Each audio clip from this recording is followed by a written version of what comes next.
Je travaillais 15 heures par jour, enchaînant 2 emplois éreintants pour payer un loyer exorbitant à ma propre sœur.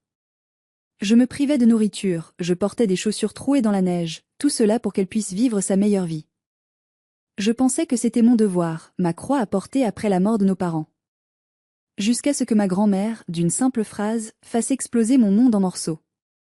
Pourquoi paies-tu un loyer pour un appartement qui t'appartient, Floriane?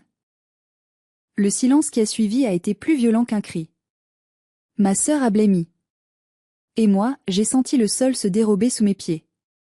Si cette histoire vous prend déjà aux tripes, abonnez-vous à la chaîne pour plus de récits de vie réelle et dramatiques.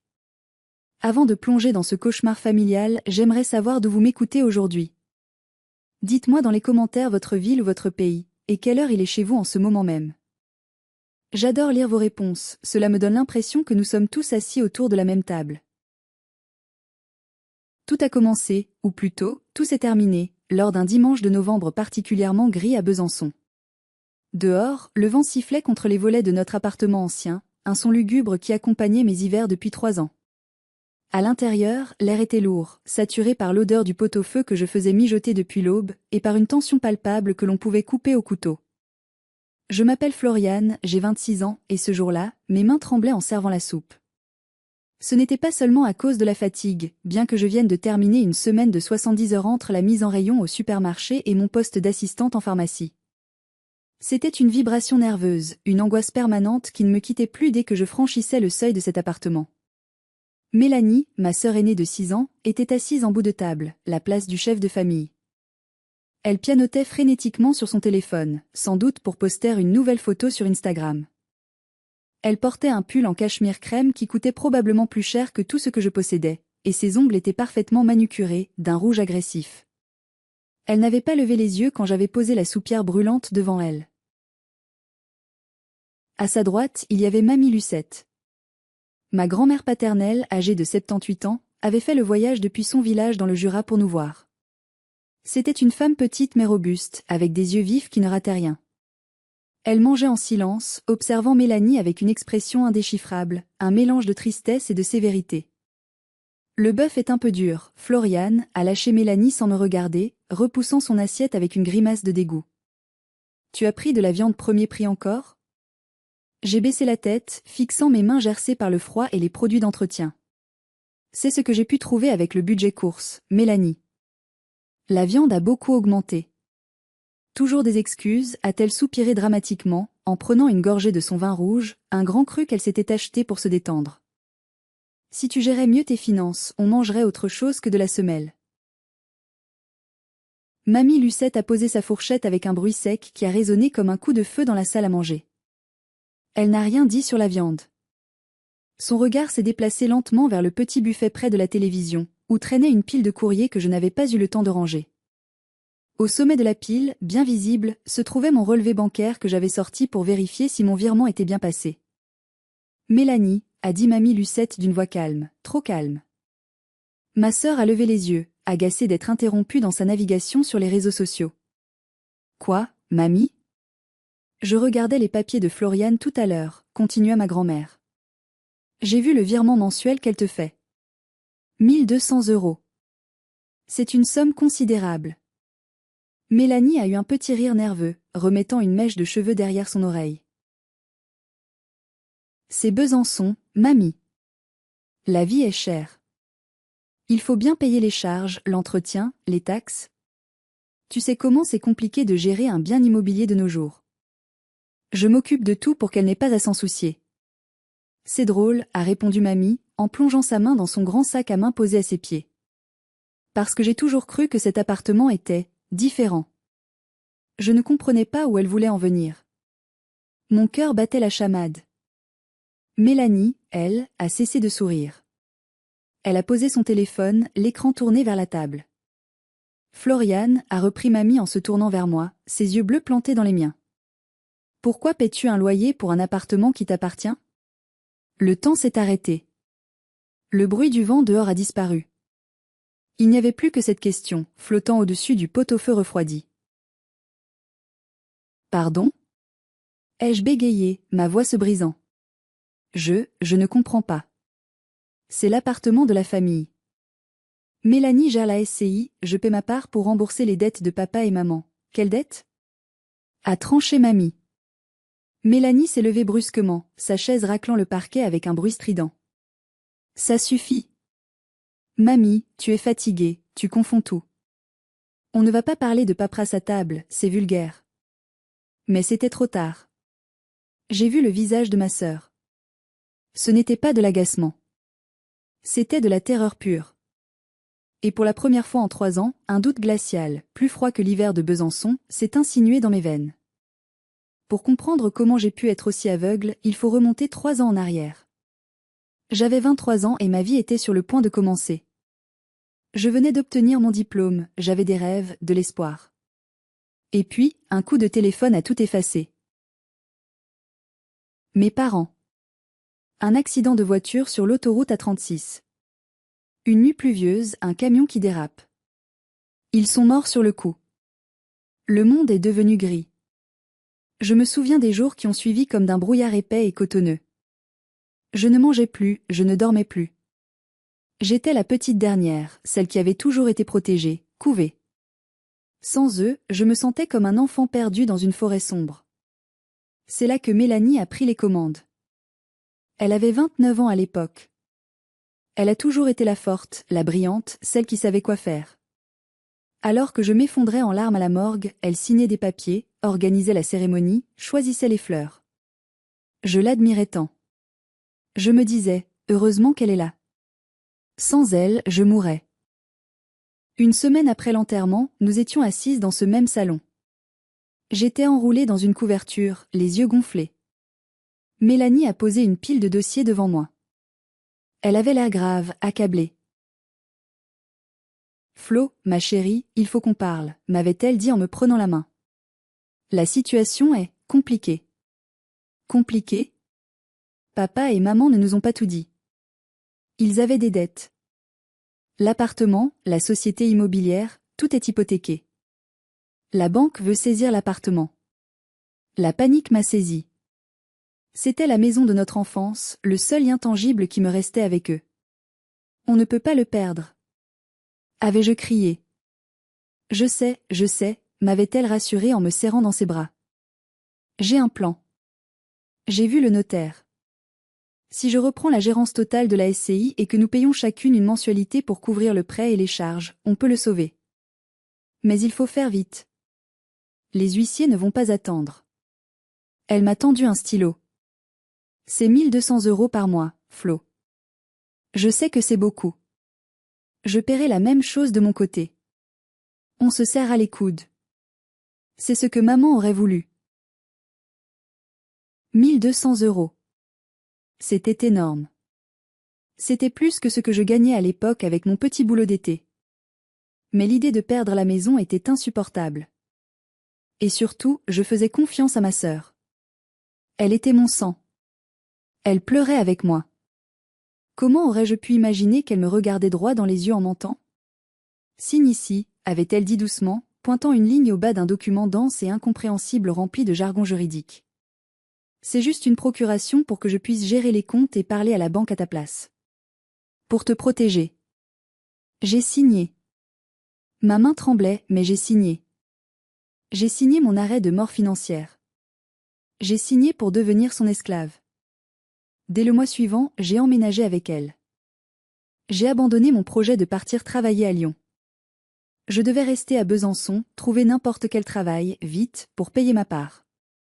Mélanie m'a installée dans la petite chambre d'amis, gardant pour elle la grande suite parentale. J'ai besoin d'espace pour gérer les dossiers, disait-elle. Je n'ai pas posé de questions. J'étais tellement reconnaissante qu'elle prenne tout en charge. Je me sentais coupable d'être si inutile, si faible comparée à elle. Je ne savais pas que cette culpabilité était une arme qu'elle avait forgée elle-même pour me garder sous contrôle.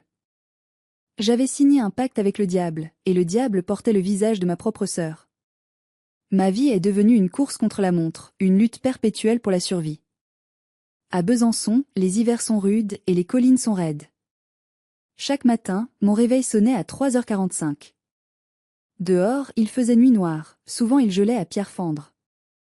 Je commençais ma journée par enfiler plusieurs couches de vêtements bon marché pour affronter le froid. Je prenais mon vieux vélo, car je n'avais pas les moyens d'entretenir une voiture ni de payer l'essence, et je pédalais 3 kilomètres jusqu'à l'hypermarché en périphérie de la ville. De 4h30 à 8h30, je faisais de la mise en rayon. Je portais des cartons lourds, mes doigts s'engourdissaient malgré les gants, mon dos hurlait de douleur. Je rangeais des paquets de gâteaux, des conserves, des produits de luxe que je ne pourrais jamais m'offrir. L'odeur de la poussière de carton me collait à la peau. À 8h30, je courais au vestiaire, je me changeais en 4e vitesse, je faisais une toilette de chat dans le lavabo des employés, et je reprenais mon vélo. Je devais traverser la ville pour arriver à 9h pile à la pharmacie du centre-ville où je travaillais comme préparatrice. Là, je restais debout toute la journée. Les clients étaient souvent impatients, malades, exigeants. Je souriais, je conseillais, je comptais les boîtes de médicaments, alors que mes jambes me brûlaient et que mon estomac criait famine. Je terminais à 19h. Parfois 19h30. Quand je rentrais enfin à l'appartement, vers 20h, épuisée, vidée, je trouvais souvent Mélanie en peignoir de soie, affalée sur le canapé devant une série Netflix. L'appartement était chauffé à fond, une chaleur tropicale qui contrastait avec le froid qui m'avait mordu toute la journée. « Tu rentres tard », disait-elle sans détourner le regard de l'écran. « Il n'y a plus rien à manger, j'ai fini la quiche. Tu n'as qu'à te faire des pâtes. Ah, et n'oublie pas de descendre les poubelles, ça pue. » Le contraste était violent. Mélanie ne travaillait pas officiellement, elle était créatrice de contenu ou coach de vie sur les réseaux sociaux. Concrètement, elle passait ses journées à dormir jusqu'à midi, à se maquiller, à prendre des photos de son café latte et à faire du shopping en ligne. Je voyais les colis arriver. Des marques prestigieuses, Cézanne, Mage, Sandro. C'est des partenariats, mentait-elle quand je posais la question. On me les envoie gratuitement pour que je fasse de la pub. Mais je n'étais pas aveugle. Je voyais les factures traîner parfois.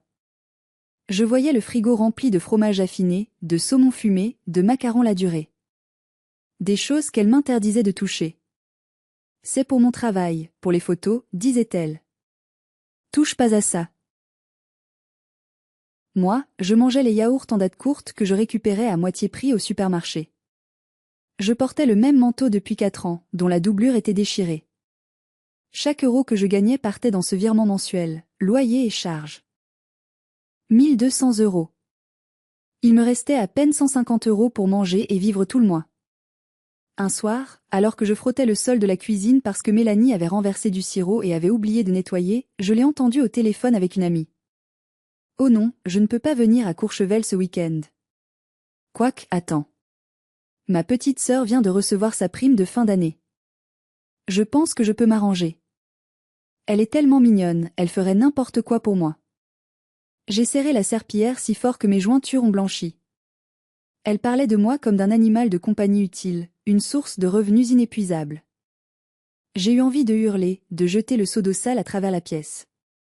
Mais je n'ai rien fait. La peur de perdre l'appartement, la peur de décevoir la mémoire de mes parents, était plus forte que ma colère. Si vous étiez à ma place, à ce moment précis, auriez-vous explosé? Auriez-vous tout cassé? Ou auriez-vous continué à courber l'échine par peur de perdre le peu de famille qu'il vous reste? Dites-moi ce que vous auriez fait dans les commentaires, j'ai vraiment besoin de savoir si j'étais la seule à être aussi naïve. L'isolement est une arme redoutable. Mélanie savait parfaitement comment l'utiliser. Elle ne se contentait pas de me prendre mon argent, elle s'assurait que personne ne puisse venir à mon secours. Et pour cela, elle avait des alliés. Ou plutôt, des marionnettes. La pire d'entre elles était tante Sylviane. La sœur de mon père, une femme aigrie qui avait toujours eu une préférence marquée pour Mélanie. Sylviane habitait à Dijon, mais elle venait nous voir une fois par mois, soi-disant pour prendre des nouvelles, mais en réalité pour inspecter et critiquer. Lors d'une de ces visites, j'étais assise dans le salon, essayant de recoudre un trou dans mon collant de travail. J'avais perdu 5 kilos ce mois-là, mes pommettes étaient saillantes, j'avais des cernes violets sous les yeux. Sylviane m'a regardée avec une moue dédaigneuse. « Tu as mauvaise mine, Floriane. Tu ne prends pas soin de toi. Regarde ta sœur, elle est rayonnante. » C'est ça, une femme qui sait se tenir. Mélanie a souri, posant une main manucurée sur le bras de notre tante. « Oh, tante Sylviane, ne sois pas dure avec elle. Flo fait de son mieux. C'est juste qu'elle n'a pas la même résistance au stress que moi. Gérer cet appartement, c'est un tel fardeau, tu sais. Parfois, je me sens épuisée de devoir tout porter sur mes épaules. Je sais, ma chérie, je sais, a roucoulé Sylviane. Tu es une sainte. Heureusement que tu es là pour gérer l'héritage. Avec une tête en l'air comme Floriane, la banque aurait déjà saisi les meubles. J'ai senti une boule se former dans ma gorge. Mais tante Sylviane, ai-je osé intervenir, je travaille 2 emplois. Je paie 1 200 € par mois. Je fais tout ce que je peux. Sylviane s'est tournée vers moi, le regard froid. Et alors? C'est la moindre des choses. Ta sœur s'occupe de l'administration, des relations avec les avocats, de la maintenance. Tu crois que c'est gratuit?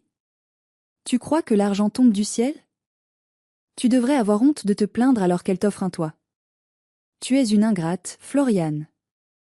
Comme ta mère, toujours à gémir. C'était le coup de grâce. Attaquer ma mère alors qu'elle n'était plus là pour se défendre. J'ai baissé les yeux, ravalant mes larmes. Mélanie a soupiré, jouant la martyre. Laisse, Tata. Elle est jeune. Elle ne se rend pas compte des sacrifices que je fais. L'autre jour, j'ai dû passer 3 heures au téléphone avec le syndic pour une fuite d'eau imaginaire. J'en ai eu une migraine épouvantable. Ma pauvre chérie. Elles ont continué à boire leur thé, parlant de moi comme si je n'étais pas là, ou comme si j'étais un meuble encombrant. J'étais encerclée. D'un côté, une sœur manipulatrice qui me vampirisait. De l'autre, une famille qui validait ses mensonges et me faisait passer pour le méchant de l'histoire. On appelle ça le gaslighting.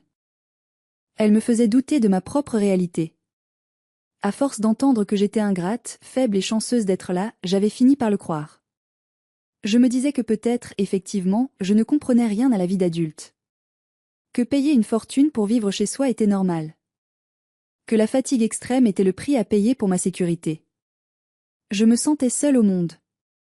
Mes anciens amis de fac s'étaient éloignés, trop occupés par leur vie ou lassés de me voir toujours refuser leurs invitations par manque d'argent. Je n'avais plus personne à qui parler. Plus personne pour me dire « Et, ce n'est pas normal ». Enfin, c'est ce que je croyais. Je ne savais pas encore que dans l'ombre, quelqu'un observait. Quelqu'un qui n'était pas dupe. Et parfois, l'aide vient de là où on l'attend le moins. Le point de rupture n'est pas arrivé avec un cri, mais avec un silence fiévreux. C'était un mois avant ce fameux dîner de l'Istante.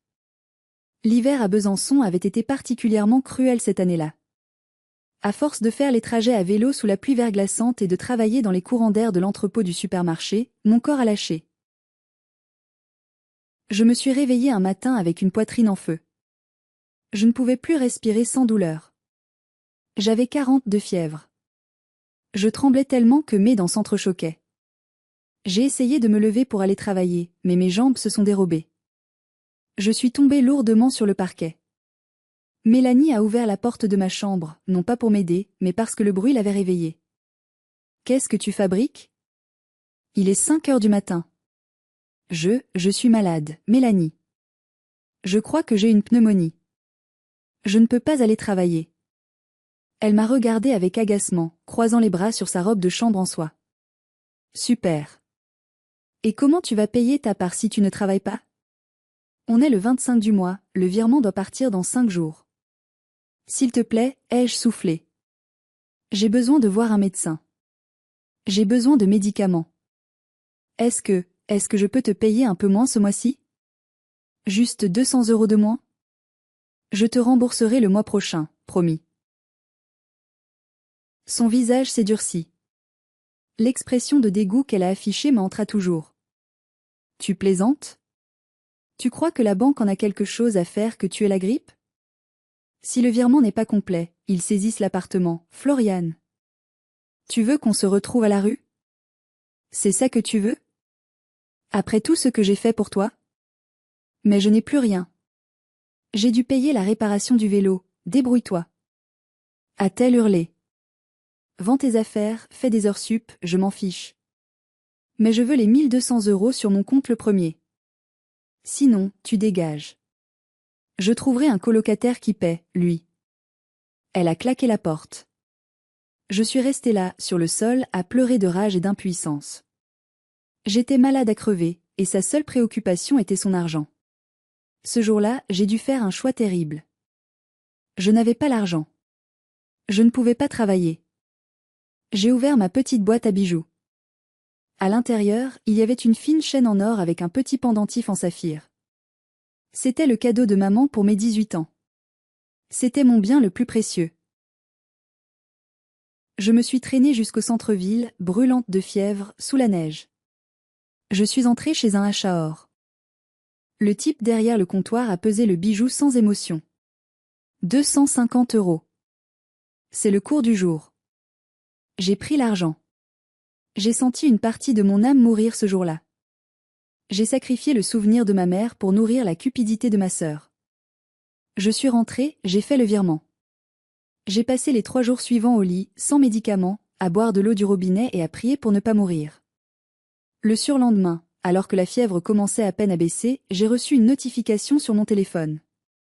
C'était Instagram. Mélanie avait posté une story. Elle avait oublié de m'exclure de sa liste d'amis proches. Sur la photo, on voyait une paire de bottes en cuir de créateur, magnifiques, posées sur le tapis du salon. La légende disait « Petit craquage du jour ». #Gucci, #selfcare, #mérité. J'ai zoomé sur l'étiquette de prix qu'elle avait laissé dépasser artistiquement. 950 €. 950 €. C'était presque exactement la somme qu'il me restait après mes charges fixes. C'était l'argent de mon travail, de ma sueur, de la bague de maman. Elle n'avait pas payé la banque. Elle s'était acheté des bottes. À ce moment précis, quelque chose s'est brisé en moi. Ce n'était plus de la tristesse.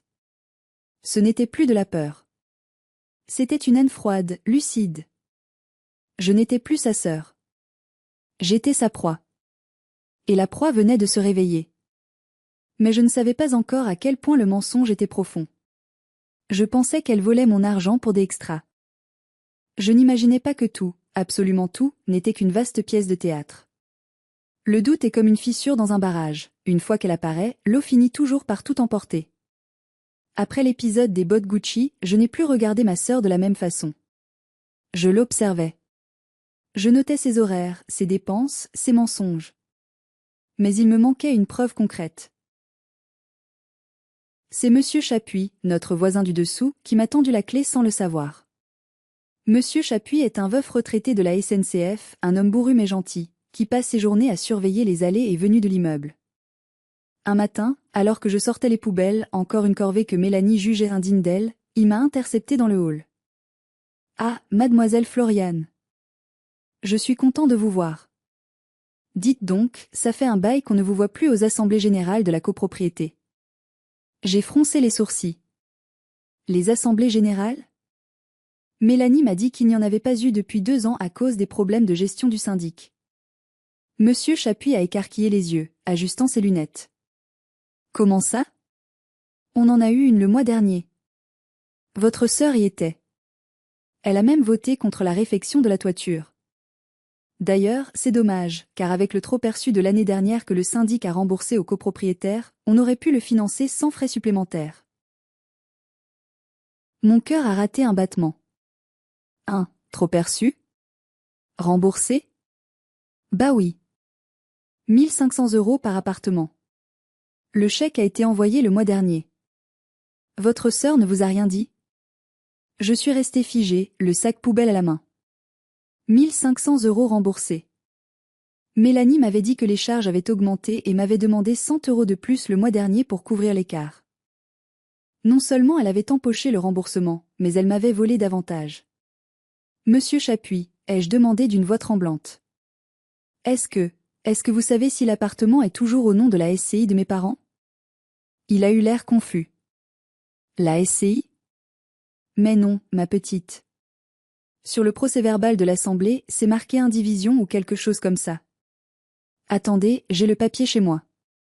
Il est remonté chercher le document. Quand il me l'a tendu, j'ai lu les noms des propriétaires présents. À côté du numéro de notre lot, il n'y avait pas écrit SCI les Mimosas. Il n'y avait pas écrit Mélanie et Floriane. Il y avait juste écrit Mademoiselle Floriane Vasseur, nue propriétaire, Madame Mélanie Vasseur, mandataire. Je ne suis pas juriste, mais je savais que quelque chose clochait. Pourquoi étais-je la seule listée comme propriétaire avec elle comme simple mandataire? Si nous étions copropriétaires via une société endettée, cela ne devrait pas apparaître ainsi. J'ai remercié Monsieur Chapuis et je suis remontée, le document brûlant mes doigts. Je suis allée directement dans la chambre de Mélanie. Elle était sortie faire une manucure. J'ai fouillé. J'ai retourné son bureau. C'était la première fois que j'osais violer son intimité. Au fond d'un tiroir fermé à clé, que j'ai forcé avec un couteau à beurre, l'adrénaline décuplant mes forces, j'ai trouvé une grande enveloppe Kraft. Le logo dessus était celui de Maître Vasseur, le notaire de famille. L'enveloppe était déchirée, comme si on l'avait ouverte avec rage.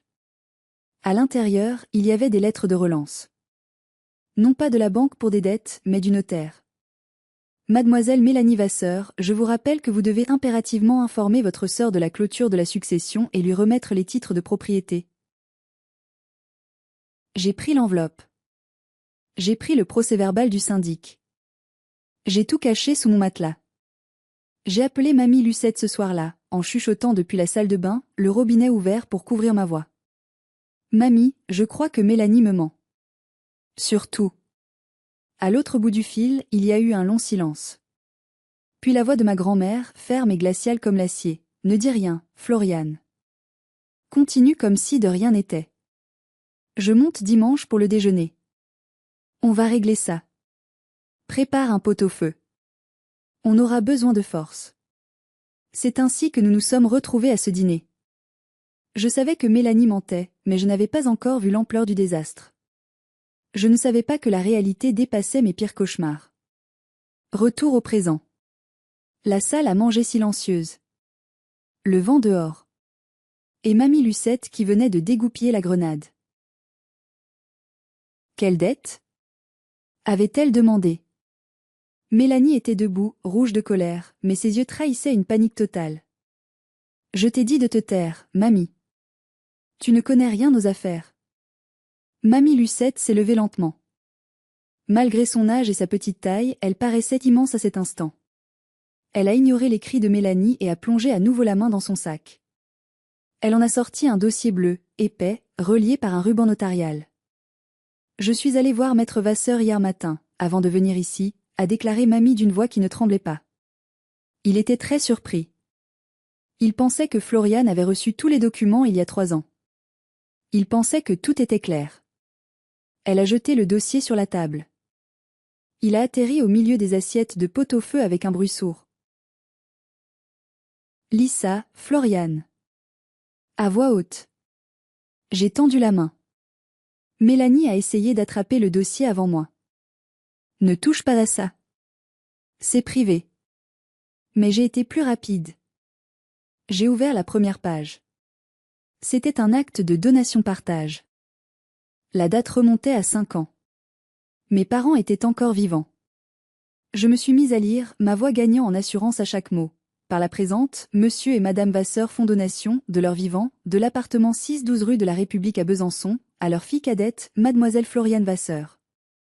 Cette donation est faite en pleine propriété, libre de toute dette et hypothèque.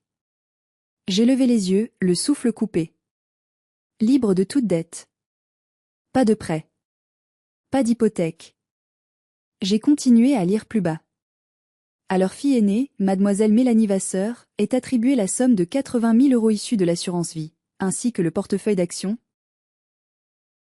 J'ai lâché le papier. Tout tournait autour de moi. Tu as eu 80 000 €, ai-je murmuré, fixant ma sœur. Tu as eu de l'argent liquide. Et moi j'ai eu l'appartement. C'était ça le partage. Mélanie respirait fort, comme un animal acculé. Et la SCI? Ai-je demandé. Les dettes de la banque?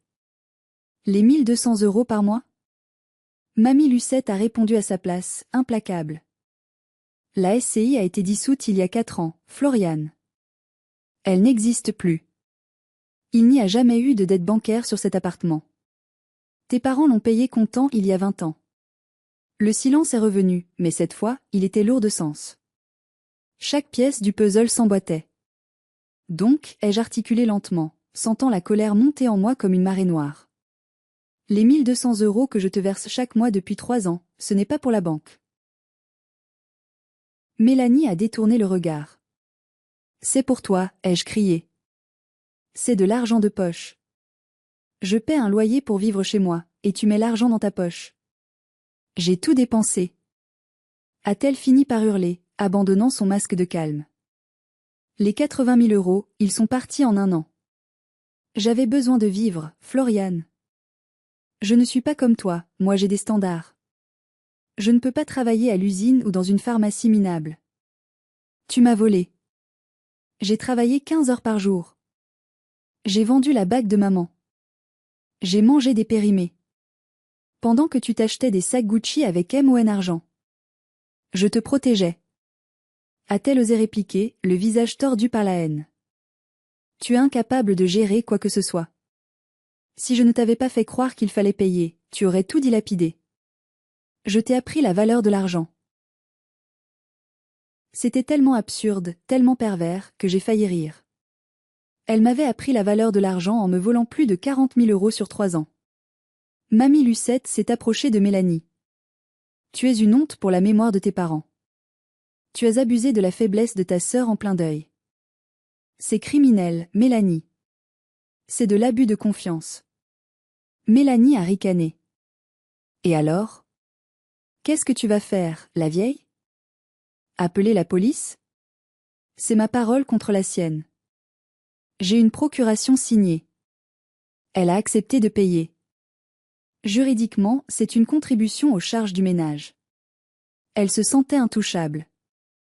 Elle pensait vraiment qu'elle allait s'en sortir. Mais elle avait oublié un détail. Je n'étais plus la petite fille de 23 ans qui pleurait dans le noir. La rage m'avait réveillée. Sortez, ai-je dit calmement. Mélanie m'a regardée, stupéfaite. Quoi? C'est mon appartement. C'est écrit noir sur blanc. Sors de chez moi. Tout de suite. On dit souvent qu'un animal blessé est le plus dangereux. Un narcissique démasqué l'est encore plus. Mélanie ne s'est pas excusée. Elle n'a pas pleuré. Elle a attaqué. Tu ne peux pas me mettre dehors.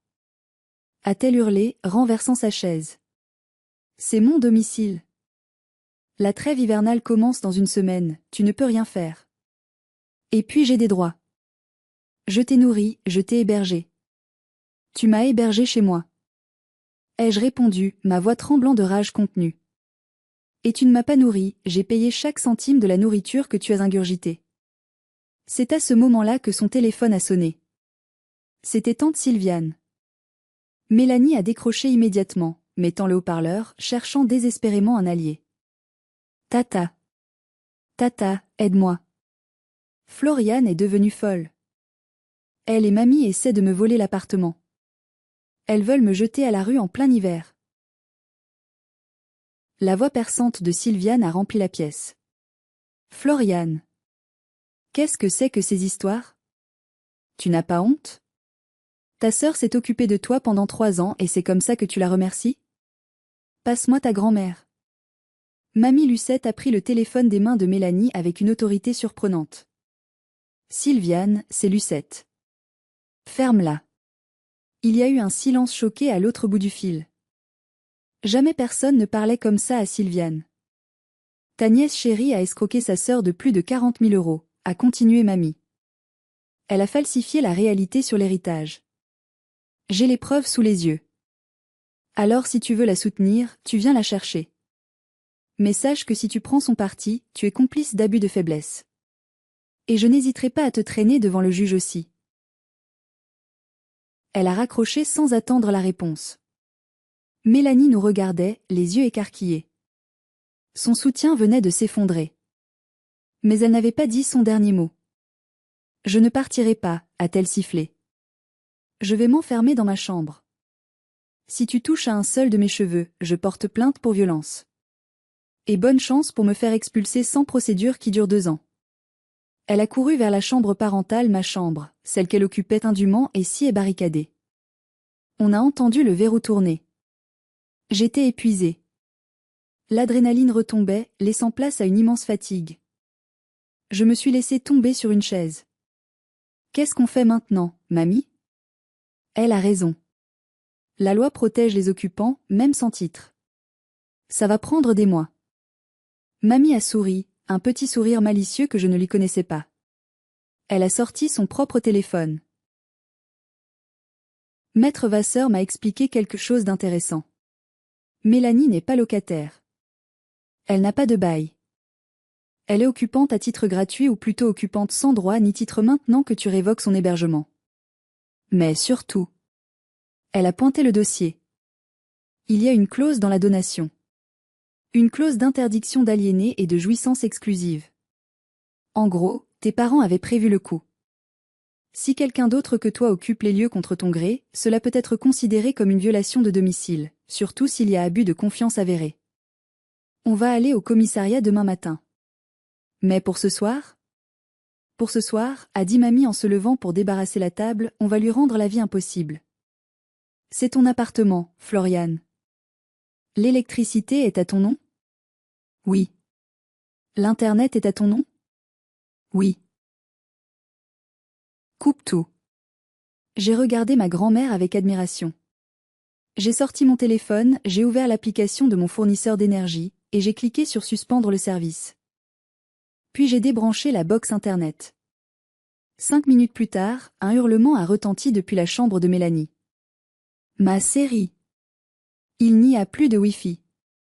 Dans le salon sombre, éclairé seulement par les phares des voitures passant dans la rue, mamie et moi avons éclaté de rire. C'était un rire nerveux, libérateur. La guerre était déclarée. Et pour la première fois, j'avais l'avantage. Les jours suivants ont été un enfer, mais un enfer que je contrôlais. Mélanie refusait de sortir de sa chambre, sauf pour utiliser la salle de bain ou piller le frigo la nuit. Mais sans électricité dans sa chambre, j'avais coupé le disjoncteur spécifique à sa pièce et cadenassé le tableau électrique, et sans Internet, elle dépérissait. Une influenceuse sans connexion est comme un poisson hors de l'eau. Elle a essayé de riposter. Le deuxième jour, j'ai retrouvé mes chaussures de travail remplies de sauce de poisson, gnocchi. L'odeur était pestilentielle. J'ai dû aller travailler en basket. Le troisième jour, elle a mis de la musique à fond sur son enceinte portable, qu'elle chargeait je ne sais où, à 3 heures du matin. Mais je n'ai pas cédé. J'avais arrêté d'aller travailler le matin au supermarché. Avec l'argent que je ne versais plus à Mélanie, je pouvais me permettre de ne garder que mon emploi à la pharmacie. Pour la première fois depuis 3 ans, je dormais jusqu'à 7h30. C'était un luxe inouï. Pendant ce temps, la machine judiciaire s'était mise en marche. Maître Vasseur n'avait pas traîné. Il avait déposé une plainte pour abus de confiance, vol et extorsion. Il avait également envoyé un huissier pour constater l'occupation illégale. Mélanie n'a pas ouvert à l'huissier. Elle a crié des insultes à travers la porte. Vous n'avez pas le droit. C'est chez moi. L'huissier a tout noté. Refus d'obtempérer, agressivité. C'était parfait pour notre dossier. Le tournant a eu lieu le 5e jour. Kenza, ma meilleure amie que je n'avais pas vue depuis des mois à cause de l'isolement imposé par Mélanie, est venue me voir. Je lui avais tout raconté. Elle est toujours là? A demandé Kenza en entrant, regardant la porte fermée de la chambre avec dégoût. Oui. Elle vit dans sa crasse. Elle mange mes provisions. Kenza, qui travaille dans la sécurité, a souri. Tu sais, Flo, techniquement, si tu changes la serrure de la porte d'entrée pendant qu'elle est sortie, elle ne peut pas rentrer. C'est ton domicile. Elle n'a pas de bail, pas de facture à son nom ici, pas de clé officielle, c'était moi qui lui avais donné mon double. Elle ne sort jamais, ai-je soupiré. Mais le destin nous a aidés. Ce soir-là, Mélanie a dû sortir. Sa réserve de cigarettes était épuisée, et elle avait besoin de se recharger en données mobiles au cybercafé du coin. Je l'ai entendu ouvrir la porte doucement, pensant que je dormais. Dès que le loquet a cliqué, j'ai bondi du lit. Kenza était restée dormir. On s'est précipité à la porte. J'ai mis le verrou de sécurité intérieur, celui qu'on ne peut pas ouvrir de l'extérieur même avec une clé. 1 heure plus tard, on a entendu la clé tourner dans la serrure. Ça bloquait. On a entendu frapper. Puis taper. Puis hurler. Ouvre. Floriane. Ouvre cette putain de porte. Je me suis approché de la porte, le cœur battant à tout rompre, mais la voix ferme. Tu n'habites plus ici, Mélanie. Tes affaires sont dans des sacs sur le palier. Kenza et moi avions passé l'heure à tout jeter en vrac dans des sacs poubelles et à les balancer par le balcon du premier étage dans la cour intérieure, puis à les remonter devant la porte. C'était mesquin, mais tellement satisfaisant. Je vais appeler la police. A-t-elle hurlé. Vas-y, ai-je répondu. Appelle-les. J'ai mon titre de propriété, ma plainte déposée, et le constat d'huissier. Et toi, tu as quoi? Des dettes et des mensonges. Elle a continué à taper pendant 20 minutes. Les voisins sont sortis. Monsieur Chapuis est descendu. Je l'ai entendu dire, allez-vous-en, Mélanie. Vous faites honte à tout l'immeuble. Laissez votre sœur tranquille. Le silence est finalement retombé.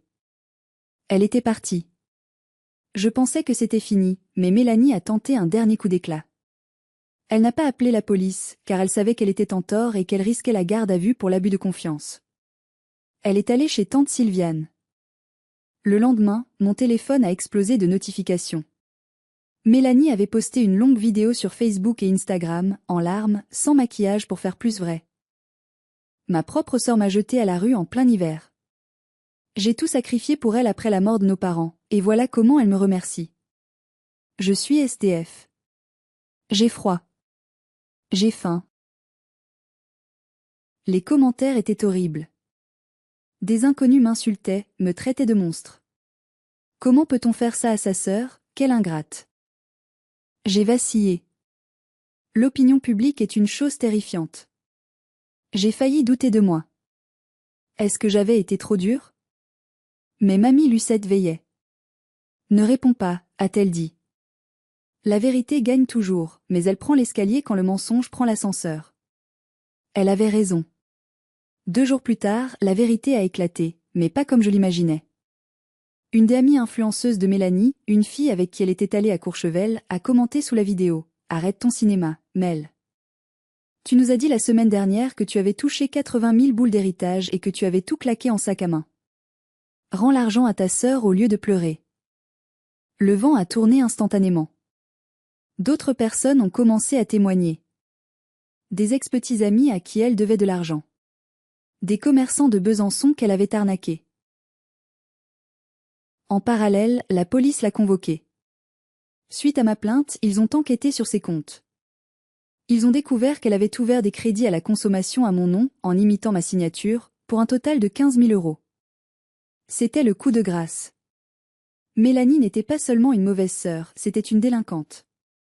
Tante Sylviane l'a mise dehors au bout de 3 jours quand elle a découvert que Mélanie avait volé sa carte bleue pour s'acheter du maquillage. Je ne veux plus jamais te voir. A crié Sylviane au téléphone, elle m'avait appelé pour s'excuser, une excuse pitoyable, mais c'était déjà ça. Mélanie a fini par devoir vendre toutes ses affaires de luxe sur Vinted pour payer un avocat. Elle a quitté Besançon pour aller vivre dans un foyer à Lyon, loin de tous ceux qui connaissaient la vérité. Le jour où j'ai reçu le courrier officiel du procureur m'informant qu'elle était mise en examen, j'ai ressenti un vide immense. Pas de joie. Juste un soulagement profond. Le parasite était parti. J'ai fait changer toutes les serrures par un serrurier agréé. J'ai payé avec mon propre argent, l'argent que je ne lui donnais plus. J'ai repeint sa chambre, la mienne, en fait, en vert sauge, pour effacer les traces de son parfum entêtant et de sa présence toxique. En déplaçant son lit pour les travaux, j'ai trouvé sous une latte du parquet une petite boîte. C'était la montre en or de mon père, qu'elle avait prétendu avoir perdue lors du déménagement. Je l'ai serrée contre mon cœur en pleurant. Elle m'avait tout pris, même mes souvenirs, pour les cacher comme un dragon sur son trésor. 6 mois ont passé depuis cette nuit terrible où j'ai mis ma sœur à la porte. L'appartement du 12 rue de la République ne ressemble plus à ce qu'il était. Il est lumineux, chaleureux. Il sent la lavande et le café frais, pas le parfum de luxe et le mensonge. J'ai gardé mon travail à la pharmacie, car j'aime aider les gens, mais j'ai démissionné du supermarché. Je ne me lève plus à 3h45. Je dors. Je mange à ma faim.